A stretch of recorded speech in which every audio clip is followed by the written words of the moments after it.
Welcome to TDZ Solocast, where I take one idea around creativity or personal growth, do a deep dive into the psychology behind it, and layer in what I've learned along the way. Today, we're talking about ideas. Could be ideas for a screenplay, a song, a joke, a painting. Doesn't matter. Most people think creativity is about inspiration.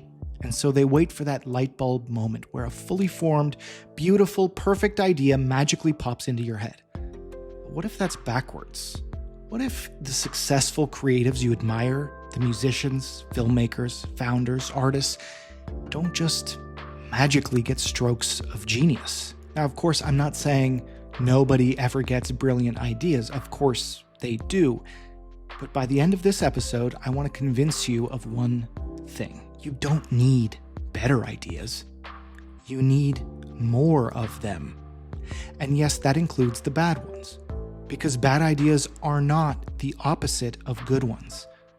Bad ideas are the path to good ideas. What do I mean by that? Well, there's an experiment that changed how we think about creative output. In Art and Fear by David Bales and Ted Orland, they explain this experiment. It's about a photography professor who divided his class into two groups.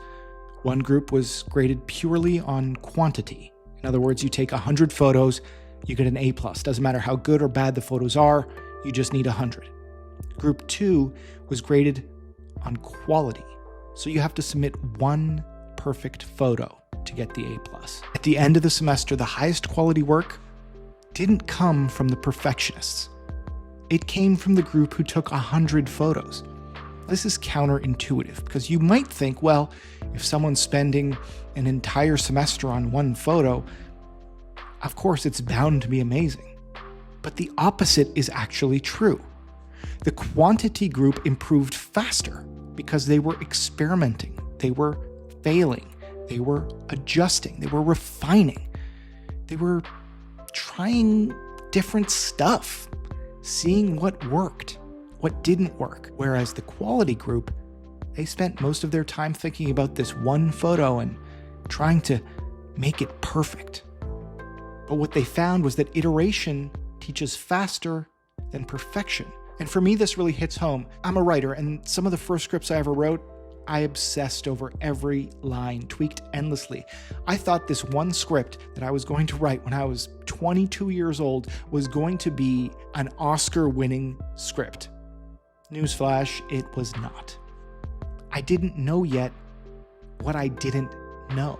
It wasn't until I wrote dozens more scripts and read dozens more scripts and got feedback on the scripts that I had written that I started to understand story structure and pacing and character and tone. And this applies to not just writing, but all the creative endeavors that you might be interested in. Same thing with painting, same thing with singing. Volume is what exposed my blind spots. Failing a lot and failing quickly and getting feedback was better for my own development than obsessing over one perfect script. Now look, I'm not saying that there's not somebody out there who can just pen the perfect script the first time they ever see a keyboard. Maybe there is. But for the rest of us, volume is what works. This idea isn't just anecdotal. Psychologist Anders Ericsson studied elite performers, musicians, athletes, chess players, and found that mastery isn't always just about innate talent. It's about structured repetition with feedback. Skill improves when you perform, get feedback, adjust, and repeat. Similarly, researcher Dean Keith Simonton studied creative geniuses, composers, scientists, artists, all across history.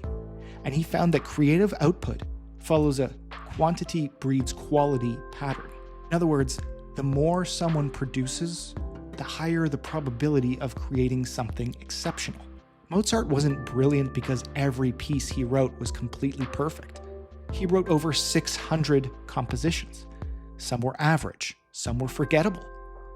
A few were masterpieces. The masterpieces didn't appear instead of the weaker work, they appeared because of the weaker work. Think of it like swinging a baseball bat. The more you swing, the more you miss, that's true. But the more home runs you hit too. At a biological level, repetition matters. Neuroplasticity is this idea that your brain is plastic, it's malleable, it can change. And research shows that repeated practice strengthens neural pathways. As my old professor used to say, neurons that fire together wire together. The brain literally rewires itself through repetition.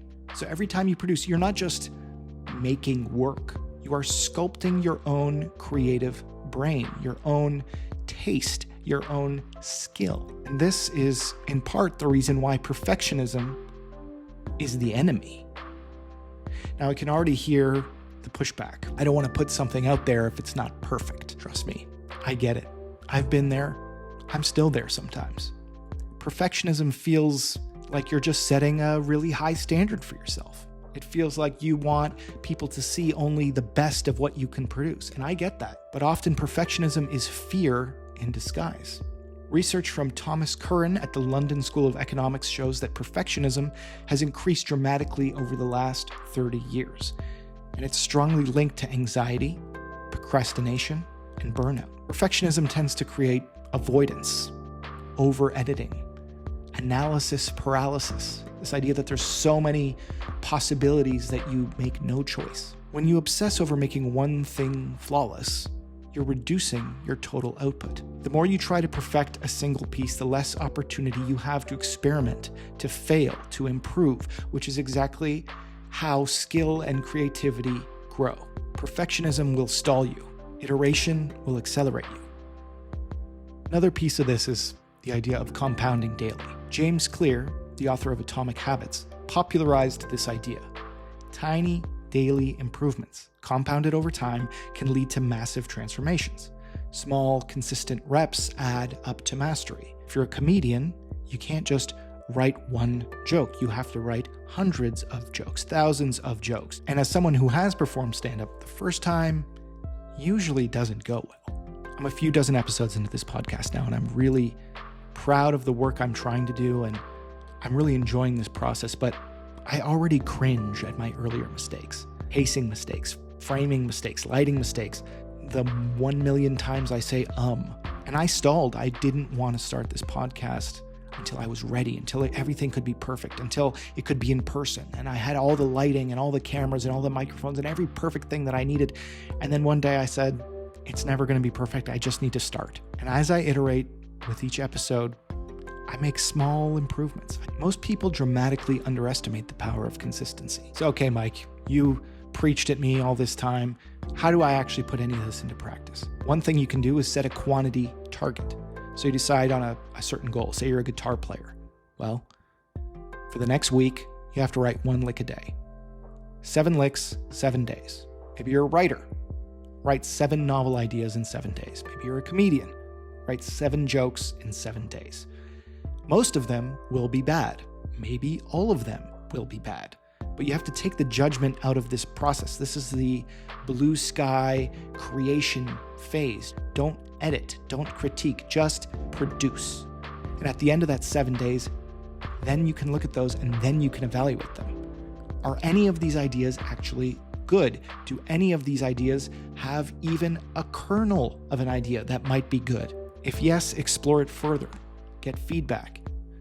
If not, start another 7-day cycle. Creative professionals don't get more inspired. They don't get more good ideas.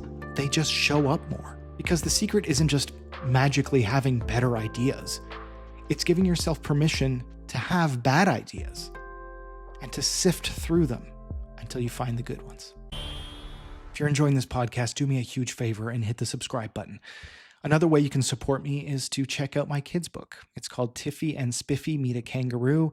It's a really sweet story about 2 preschooler best friends. One is a girl, one is a genie, and they go on magical adventures. It's on Amazon, and there is a link in the description. Please go check it out.